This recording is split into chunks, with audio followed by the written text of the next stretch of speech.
hecho, sino que más bien te estaban esperando en la casa para hablar y tratar el tema en particular. ¿Recuerdas ese temor que te invadía por un momento cuando sabes que te vas a enfrentar a la verdad?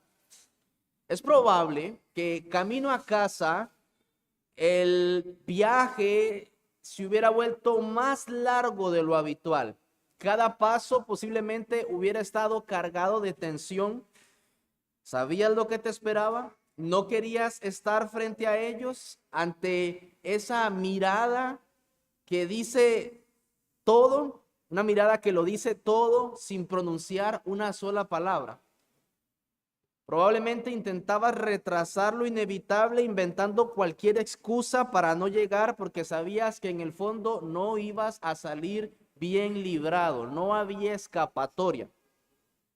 Ahora, imagina por un momento, o piensa, mejor dicho, que en algún momento estarás delante de alguien que es mucho más grande que tus padres, delante de Dios, quien ha visto no solamente ese momento en particular, sino que ha visto cada acto de tu vida, cada pensamiento, cada palabra, todo. No habrá secretos, no habrán excusa.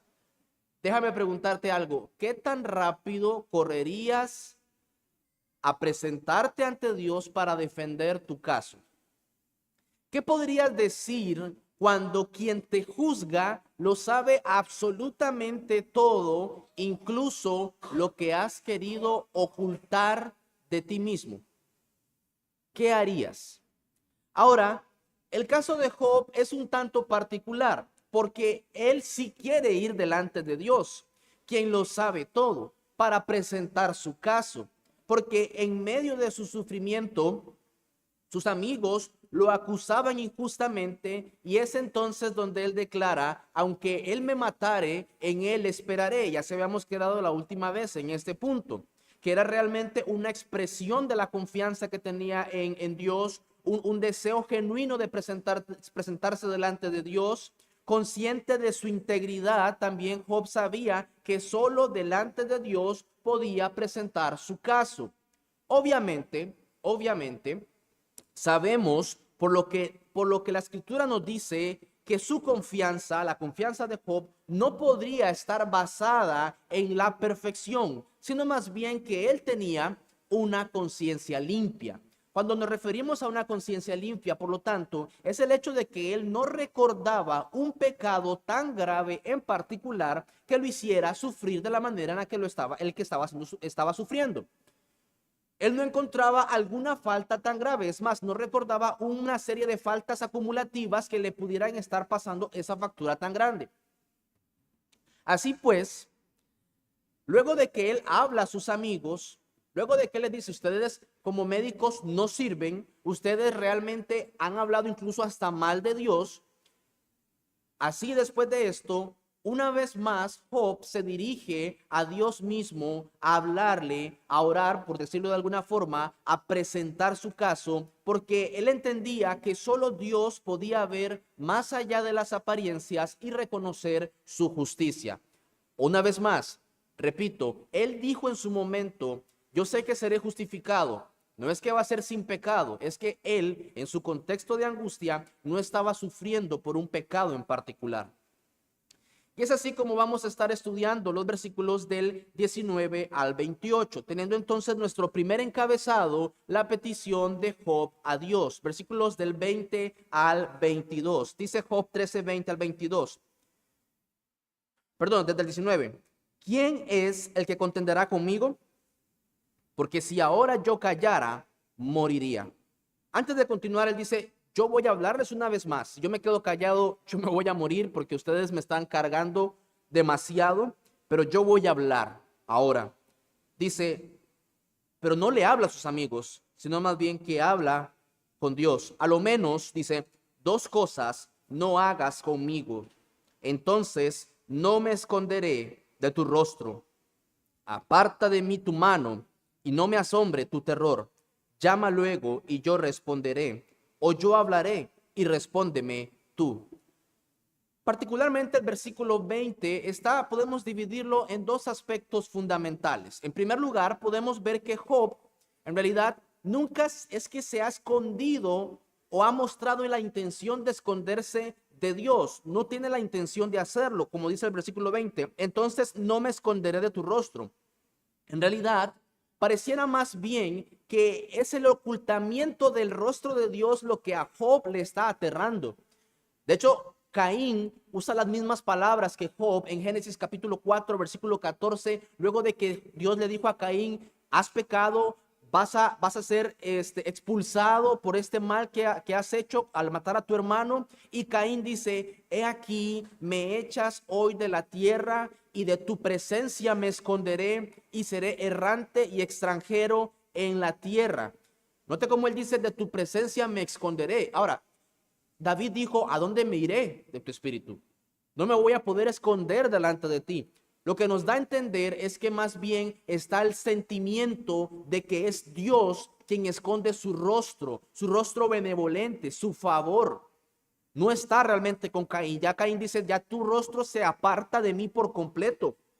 Estas palabras de Caín describen su expulsión por parte de Dios de su compañía. Ya no iba a haber esta comunión. Mira lo que dice el Salmo 102, el versículo 2, hablando acerca de la angustia. Dice el salmista: no escondas de mí tu rostro en el día de mi angustia. Y más bien dice: inclina a mí tu oído, apresúrate a responderme el día que te invocare.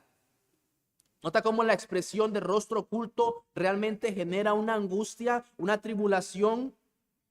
Y también cuando el rostro de Dios está o se ve en la Biblia, parece más bien como algo positivo. De hecho, en Génesis capítulo 33, el versículo 10, cuando Jacob va a verse con su hermano, dice, y con su hermano Esaú, después de muchos años, él estaba realmente preocupado. Y Esaú le dice, y Jacob manda un montón de presentes. Esaú le dice: ¿qué son estos presentes? Dice: no hace falta nada de esto para mí. Y Jacob le dice: mira, acepta mi presente, porque he visto tu rostro como si hubiera visto el rostro de Dios, pues que con tanto favor me has recibido. ¿Nota la expresión del rostro de Dios como es algo realmente positivo? Y Job dice: no es que yo me escondo de ti, es que yo siento que tú te escondes de mí, y por eso estoy realmente atribulado. Esto es lo que Job piensa que le ha sucedido, claramente un acto de Dios, lo cual él no entiende ni soporta. Ahora, en segundo lugar, también pudiera significar de que no me esconderé de tu rostro, como no me voy a esconder, me voy a defender con franqueza. Yo voy a hablar delante de ti con franqueza, voy a traer delante de ti esta angustia. Y habiendo dicho esto, él pasa al versículo el versículo 20 dice: a lo menos, perdón, en el mismo versículo 20 dice: a lo menos dos cosas no hagas conmigo. Tenemos un tema con la poesía, que dice una cosa en un lado y luego lo dice por otro lado en el mismo versículo. Bueno, en el versículo 20 dice: no escondas de mí tu rostro y por favor no hagas dos cosas conmigo. La versión Reina Valera 1960 dice: no hagas conmigo dos cosas. Y el versículo que sigue no nos dice puntualmente cuáles son esas dos cosas que no hagas conmigo. Entonces, la versión de las Américas dice: solo dos cosas deseo que hagas conmigo y no me esconderé de tu rostro. Dice: aparta de mí tu mano y no me asombre tu terror. No me asombre tu terror. No debemos perder de vista que Job está realmente con la intención de llevar su caso delante de Dios. Pero antes de estar delante de Dios, él desea asegurar su posición al hacer esta petición. Mira, yo voy a ir delante de ti, Dios, pero por lo menos dos cosas haz conmigo. Primero, aparta tu mano, dice, y no me asombre tu terror. Es como si dijera: voy a hablar, Dios, pero dame la garantía de que no me vas a consumir cuando empiece a hablar. Dame la seguridad. Y ahora, es un temor lógico, es un temor válido. De hecho, Abraham fue uno de los que habló varias veces en favor de la ciudad de Sodoma y de Gomorra, y una y otra vez dijo: he aquí, ahora que he comenzado a hablar a mi Señor, aunque soy polvo y ceniza. Y en una y otra vez le dice: no se enoje ahora, mi Señor, que voy a hablar. No se enoje ahora, mi Señor, que voy a hablar. Nota cómo Job tiene la idea de lo terrible, del espanto que representaría para él presentarse delante de Dios sin haber sido puntualmente invitado, o hablar simplemente por hablar. Ahora, vemos que aunque Job lo haya dicho en el versículo, en versículos anteriores: aunque él me matare, en él esperaré, mostrando de que hay un deseo de hablar con Dios e indagar cuál es su punto de partida, en el cual él ha sido afectado de manera tan significativa. Por esta razón, él necesita primero garantizar su posición. Él necesita estar seguro para hablar. Y es entonces en el versículo 22 donde él hace una atrevida solicitud. Dice: llama luego y yo te responderé, o yo hablaré y respóndeme tú. Ahora, garantizada su libertad de expresión y su seguridad personal, Job estaría dispuesto a acudir al debate y responder a lo que se le pregunte, o en caso contrario, a preguntar él para que Dios responda. Vamos un momento a Job capítulo 38, el versículo 3, porque Job dijo esto, y note cómo le responde a Dios más adelante. Yo sé que es algo que ya hemos leído y sabemos. En Job 38, 3 le dice Dios, tenemos desde el 1: entonces respondió Jehová a Job desde un torbellino y dijo: ¿quién es ese que oscurece el consejo con palabras sin sabiduría? Ahora ciñe como varón tus lomos, yo te preguntaré y tú me contestarás. Y cuando Dios empieza a preguntar un montón de cosas, Job dice: yo hablaba lo que no sabía. Yo hablaba lo que no sabía. Pero antes de llegar ahí, nos encontramos a Job haciendo una atrevida solicitud. Y nosotros tenemos que ubicarnos una vez más en el contexto de lo que implica estar delante del rey. La última vez hablaba acerca del caso de Esther, como había una ley puntual en los reyes, o de los reyes, que nadie podía presentarse delante del rey si no era visto y no era llamado por el rey previamente. Y en el libro de Esther, el capítulo 4, el versículo 15, vamos a ese texto, está antes del libro de Job, unas páginas atrás.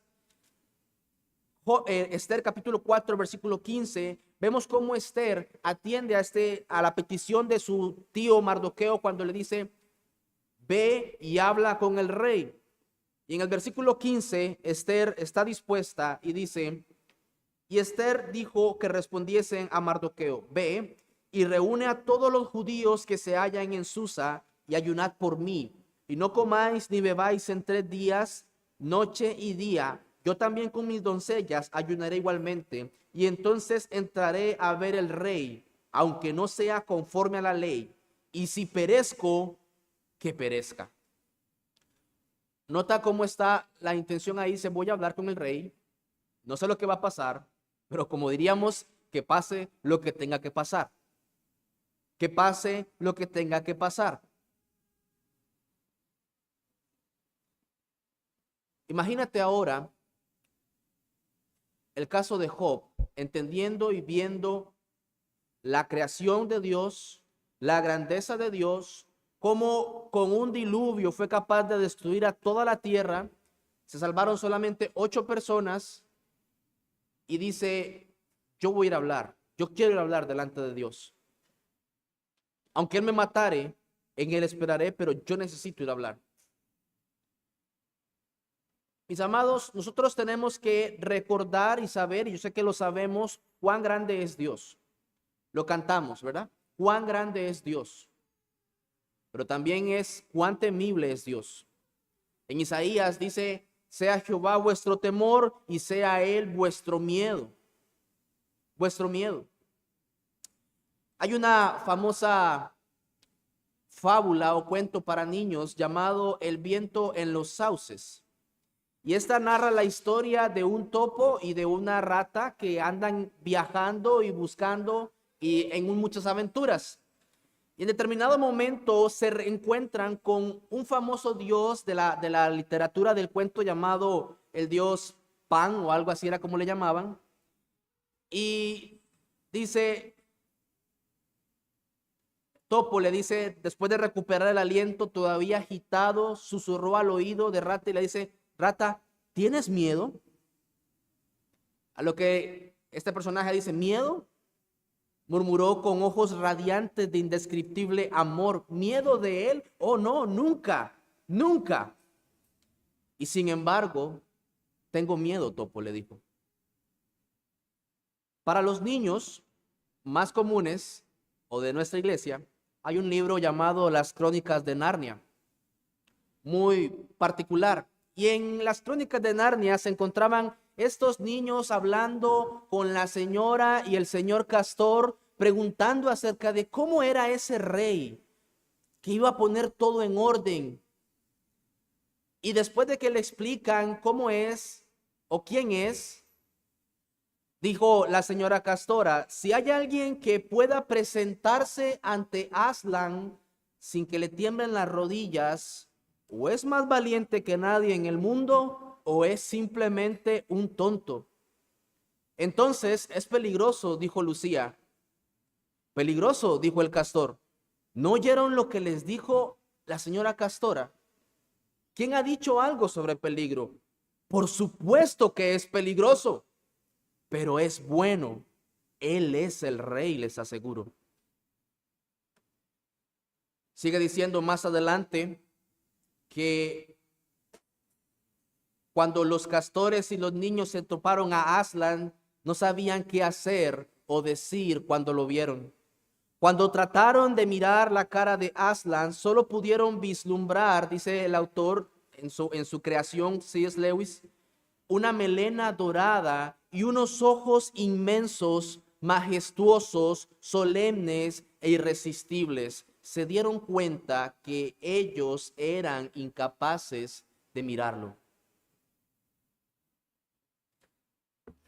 Mis hermanos, Dios es mucho mayor, más grande y más terrible que el rey al que tenía que ir a ver la reina Esther. Nuestro Dios es mucho más grande y más terrible de que este Aslan que se nos cuenta aquí. Nuestro Dios es mucho más temible que cualquier persona a la que nosotros podamos temerle en esta tierra o aún más allá de esta vida. Ciertamente Él es el Todopoderoso, grande, temible. Y sin embargo, Job quiere estar delante de Él. Dice en el libro de la reina, en el libro de Esther, perdón, que en el versículo, capítulo 5, el versículo 1, que al tercer día se vistió Esther su vestido real y entró en el patio interior de la casa del rey, enfrente del aposento del rey. Y estaba el rey sentado en su trono en el aposento real, enfrente de la puerta del aposento. Y cuando vio a la reina Esther que estaba en el patio, ella obtuvo gracia ante sus ojos. Y el rey extendió a Esther el cetro de oro que tenía en la mano. Entonces vino Esther y tocó la punta del cetro. Aun cuando Job quería hablar, aun cuando Job iba a hablar, él no había olvidado que es el cetro dorado de la gracia de Dios la que debe extenderse sobre él para que él pudiera hablar y estar delante de Dios. No me asombre tu terror. No me asombre tu terror. Este anhelo de hablar con el Dios que era responsable de toda la pérdida y toda la miseria, este anhelo de Job es muy notable, muy notable. Ahora, uno debería preguntarse, Job, ¿por qué quieres ir y presentarte ante alguien que te puede destruir en un instante? ¿Por qué deseas ir y buscar a alguien que puede que es realmente temible, que es realmente perfecto, que realmente es santo, que realmente todo lo conoce, ¿por qué quieres ir delante de él? Porque es bueno. Es ahí donde lo bueno y lo terrible se unen en un mismo momento, en una misma persona. Dice Luis, la gente que no ha estado en Narnia piensa que a veces una cosa no puede ser buena y ser terrible al mismo tiempo. Y este es nuestro Dios. Él realmente es terrible, es grande, es inmenso y al mismo tiempo es bueno. Es nuestro rey. Job desea entrar en la morada de Dios y hablar cara a cara con Dios. Mis hermanos, nosotros, por la obra preciosa de su Hijo Jesucristo, no solo hemos hallado gracia a los ojos del Rey, sino que también tenemos un lugar en las moradas de ese Rey donde se une lo terrible con lo bueno, porque Él es el Rey. Él es el Rey. Dice Juan capítulo 14, versículo 2, Cristo le dice a sus discípulos, en la casa de mi Padre muchas moradas hay. Si así no fuera, yo os lo hubiera dicho, voy pues a preparar lugar para vosotros. Decía alguien que muchas veces cuando leemos este texto, imaginamos a Jesús con una empresa constructora que subió al cielo a construir edificios y casas para los que creen en Él. Pero el texto no es eso lo que dice. El texto dice, hay muchas moradas y les voy a preparar lugar a ustedes ahí en esas moradas del Padre, porque no tenían acceso a Él, pero en Cristo sí hay acceso a esas moradas, sí podemos estar delante del Rey y podemos alabarle, podemos exaltarle, podemos adorarle sin temor. Miren, mis hermanos, lo que Job está pidiendo es lo que hoy los cristianos podemos gozar y disfrutar con total libertad. En Hebreos 4:16 dice, acerquémonos pues confiadamente al trono de la gracia para alcanzar misericordia y hallar gracia para el oportuno socorro. Mira, Job no tenía ese texto. Job no tenía ese versículo, no tenía ese entendimiento. Él dice, yo quiero ir, pero ¿cómo voy a ir si está él con su mano acechándome? ¿Cómo puedo ir ante él si no aparta su ira, su terror por un momento? ¿Alguna vez has pensado que acercarte delante del trono de Dios puede ser algo realmente espantoso? Yo pienso que no, porque tenemos a Cristo, el camino, la verdad y la vida, ese mediador entre Dios y los hombres. Cuán glorioso es nuestro Cristo. Cuán glorioso. Job anhelaba ese oportuno socorro que nosotros encontramos en Cristo, en su trono de la gracia, con ese libre acceso. Y mis hermanos, Job anhelaba ese acceso para poder hablar y discutir su caso y ver, pero ahora nosotros tenemos ese acceso también para que no caigamos en la tentación, para que podamos luchar contra el pecado, para que podamos combatir contra el pecado, contra la tentación que mora, que está ahí en nuestras concupiscencias. Mira, dice en 1 Corintios capítulo 10, el versículo 13, que no os ha sobrevenido ninguna tentación que no sea humana, pero fiel es Dios que no os dejará ser tentados más de lo que podéis resistir. ¿Te has puesto a pensar alguna vez que todas las veces, mira, todas las veces que tú y yo hemos pecado, todas las veces, sin excepción, que hemos pecado con ese mal pensamiento, que hemos pecado con esa respuesta, que hemos pecado con esa manera, con lo que sea que tú puedas imaginarte, con tus ojos, con tus oídos, con tu lengua, con tus manos, con tus pies? ¿Te has puesto a pensar que nunca, nunca, nunca ha sido algo más allá de lo que tú no pudieras resistir? O sea, cuando tú pecaste, no pecaste diciendo, wow, que es que esta tentación fue imposible que yo no pecara. Dios dice, les doy el oportuno socorro que está en Cristo. Y cuando son tentados, no somos tentados más allá de lo que no podamos soportar. Mis hermanos, tenemos que ir a ese trono de la gracia una y otra vez para hallar misericordia y socorro. Ese socorro oportuno, ese socorro anhelado. Por eso cantábamos hace un momento: Jesús, te necesito. Pecado mora en mí. Pecado mora en mí. Dice en 2 de Pedro capítulo 2, el versículo 9, que sabe el Señor librar de tentación a los piadosos. El Señor sabe cómo auxiliarnos. El Señor sabe cómo auxiliarte. Cuando tú y yo hemos luchado con un pecado eventualmente estamos ahí luchando y a veces caemos y vamos en esto y lo otro, el Señor sabe cómo librarnos. Nosotros ya sabemos también qué tenemos que hacer. Mirar a Cristo una y otra vez. Una y otra vez. Ahora, por otra parte, volviendo a Job, tenemos que recordar y pensar que ese deseo de Job de ir a Dios es realmente una señal de fe. En lo más profundo del corazón, desear hablar con Dios es una muestra de fe. Muchas personas, aquellas personas sin fe, no buscan hablar con Dios para conocer cuál es el motivo de su sufrimiento, cuál es el motivo de las aflicciones. Más bien se rebelan contra sus buenos y justos juicios. Ya hemos leído y ya hemos dicho y ya expuesto anteriormente que no importa la forma en la que Dios nos esté tratando, Él siempre es justo. Él siempre es justo. Pero los impíos, aquellos que no conocen a Dios, aquellos que no tienen fe, de la fe que habla la Biblia, esa fe de salvación, esas personas más bien, si pudieran, llevarían a Dios a un juicio y lo condenarían. Dice el Salmo 10, capítulo 4, que el malo por la altivez de su rostro no busca a Dios. No hay Dios en ninguno de sus pensamientos.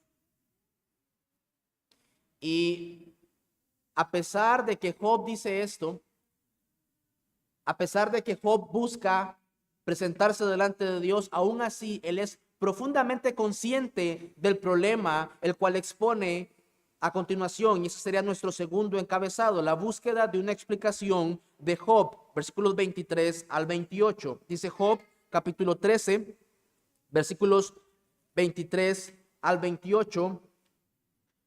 ¿Cuántas iniquidades y pecados tengo yo? Hazme entender mi transgresión y mi pecado. Dice, ¿por qué escondes tu rostro? Una vez más lo vuelve a citar, y me cuentas por tu enemigo.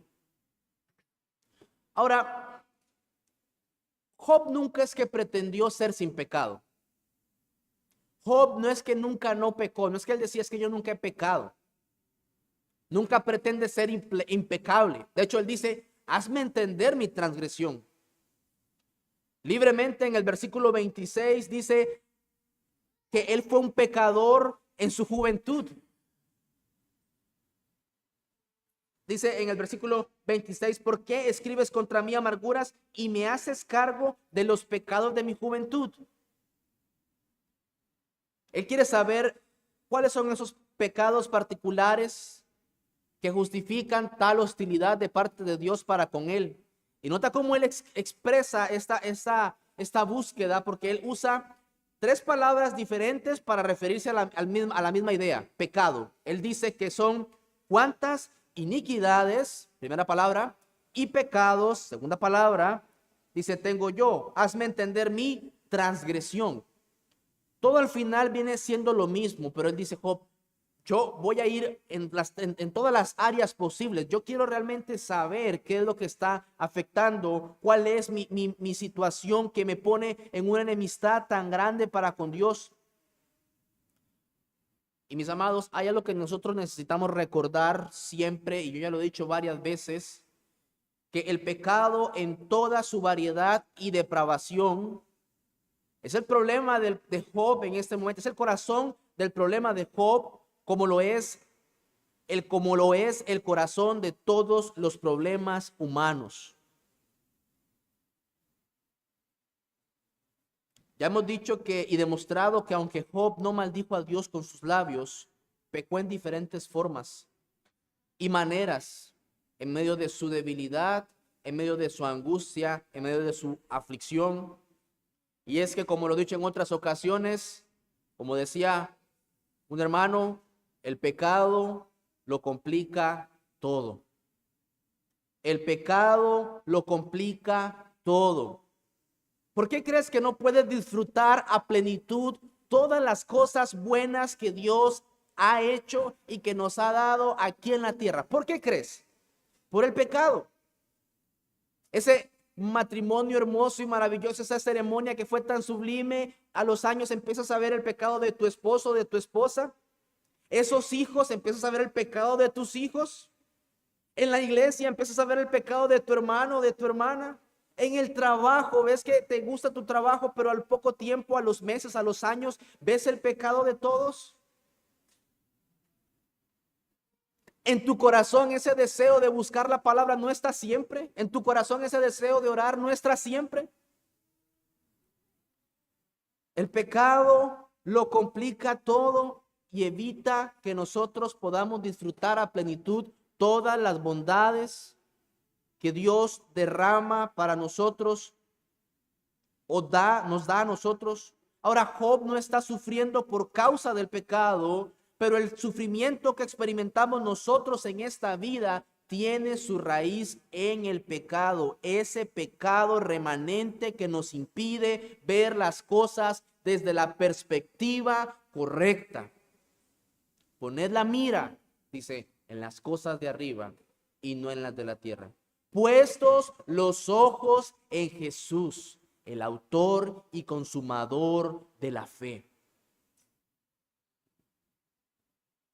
Es ahí donde tenemos que mirar, es ahí donde tenemos que recordar esa obra preciosa de Cristo que ha vencido nuestro pecado en la cruz del Calvario y que al mirar todo a través de la luz de su palabra, a través de Él, las tinieblas serán disipadas plenamente. Miren, mis hermanos, el evangelio sigue siendo aún necesario para nosotros.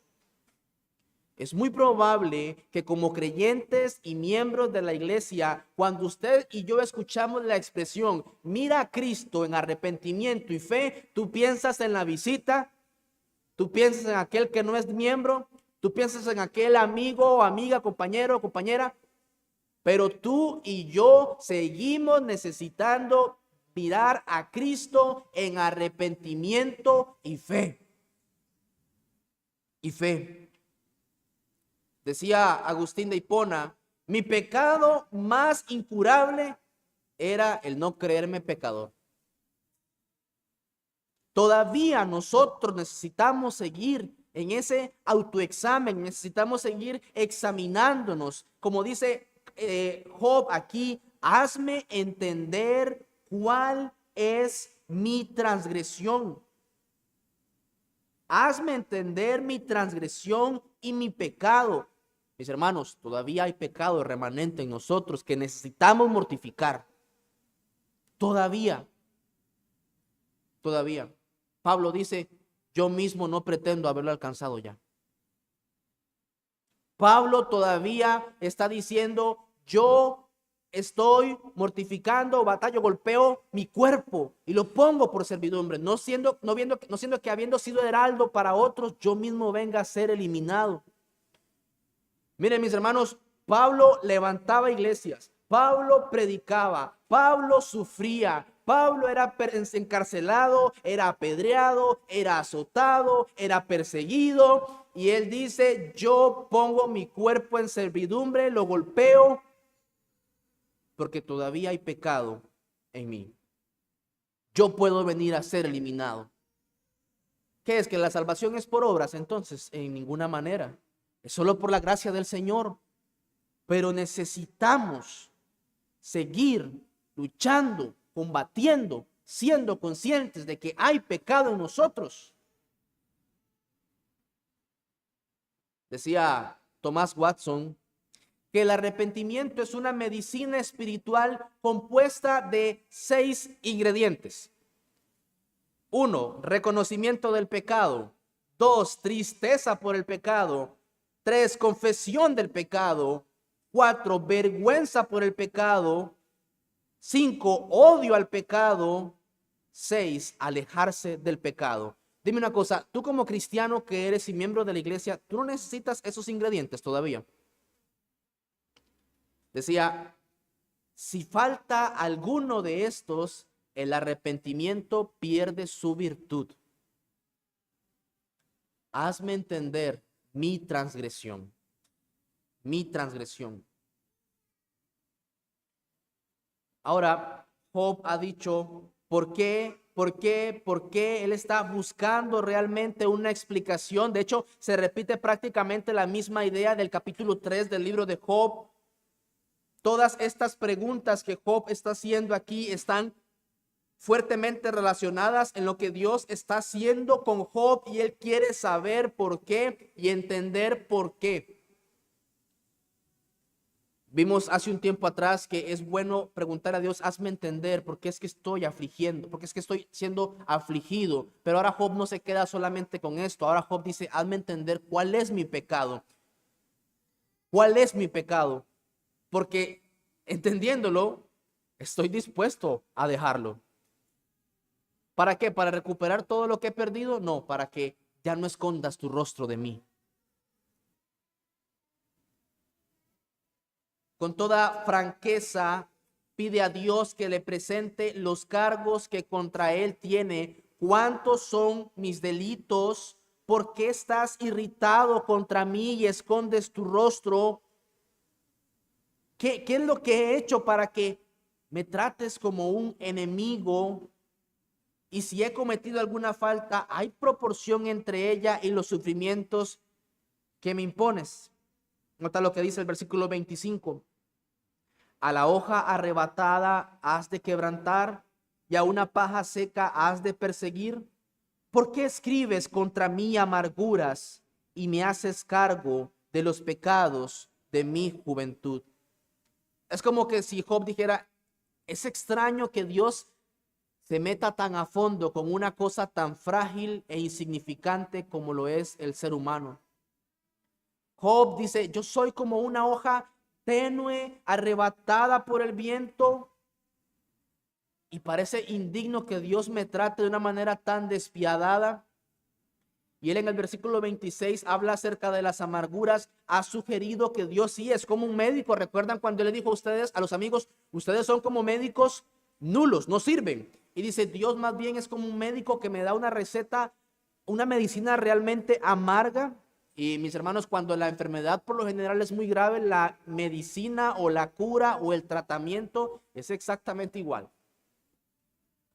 Hoy eres como un juez prescribiendo un castigo amargo o registrando los crímenes amargos de Job. ¿Por qué escribes contra mí amarguras? Vimos en el capítulo 6, el versículo 4, que para Job todas estas cosas eran como un veneno. Él lo dijo que era como si fuera un veneno, y eso también puede traducirse como algo amargo. Y es que cuando la angustia viene, realmente no hay una mayor o una mejor descripción que la palabra amargura. De hecho, Noemí en Ruth 1:20 cambió su nombre a amarga, que es la misma raíz. Dice, porque el Señor me envió dolor y me envió pobreza y me envió tristeza. Yo estoy realmente en amargura. Y Job está teniendo la misma experiencia. Ahora nota cómo él dice, me estás castigando por los pecados de mi juventud. Y jóvenes, acá hay una exhortación clara. Dice en Eclesiastés que alégrate joven en tu juventud y tome placer tu corazón y anda en los caminos de tus ojos y en lo que en tu vista, en lo que deseas. Y dice, pero sabe que sobre todas estas cosas te juzgará Dios. Y mis hermanos, Nosotros tuvimos una vida de juventud y posiblemente no conocimos este texto. Es probable que tú nunca hubieras escuchado ese texto, pero el Señor no olvida. El Señor ha guardado esto. De hecho, Job es lo que está diciendo: de lo de mi juventud me estás llamando a cuentas. Dice en Apocalipsis que los libros fueron abiertos y fueron juzgados por las cosas que estaban escritas en los libros acerca de ellos. Lo de tu juventud. El Señor, cuando castiga y condene, no te va a condenar por esto, lo que hiciste esta semana o este año o la semana o el año pasado. Él toma en cuenta todos los pecados, desde el primero hasta el último.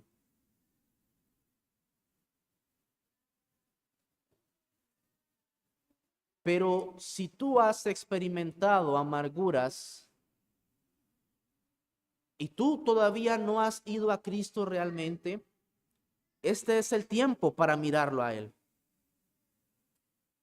Decía John Owen que cuando el pecado para ti sea amargo, Cristo va a ser realmente dulce.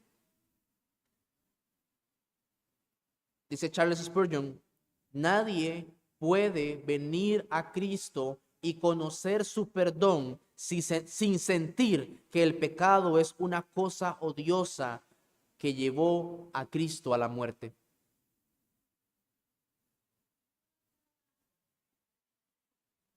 Ahora Job, luego de decir esto, dice versículos 27 al 28 acerca de la fragilidad que tiene él.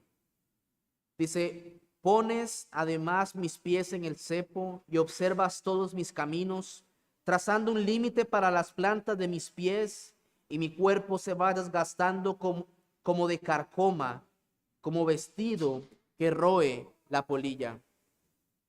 Si hay algo que nos dice este texto, es que nuestra vida es sumamente frágil. Sumamente frágil.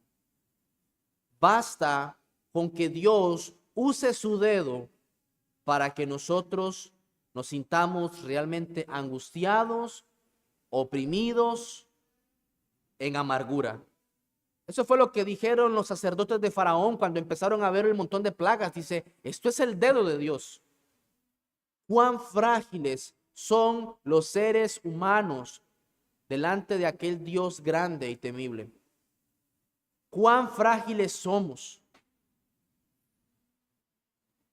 Estos versículos, al finalizar este capítulo, Job nos dice que él, cuando está siendo tratado y castigado por Dios, es una persona frágil, un cepo. Dice: no me puedo ni mover, y aun si me pudiera mover, tú estás examinando todos mis pasos y mi caminar. Dice: yo no puedo hacer nada contra ti. Y es ahí donde nosotros tenemos que pensar en qué lado o en qué parte me encuentro, o en qué condición y posición me encuentro delante de Dios. Porque su dedo es capaz de humillarnos y aplastarnos. Pero si estamos en Cristo, encontramos descanso para nuestra alma, encontramos consuelo, encontramos ese pronto auxilio.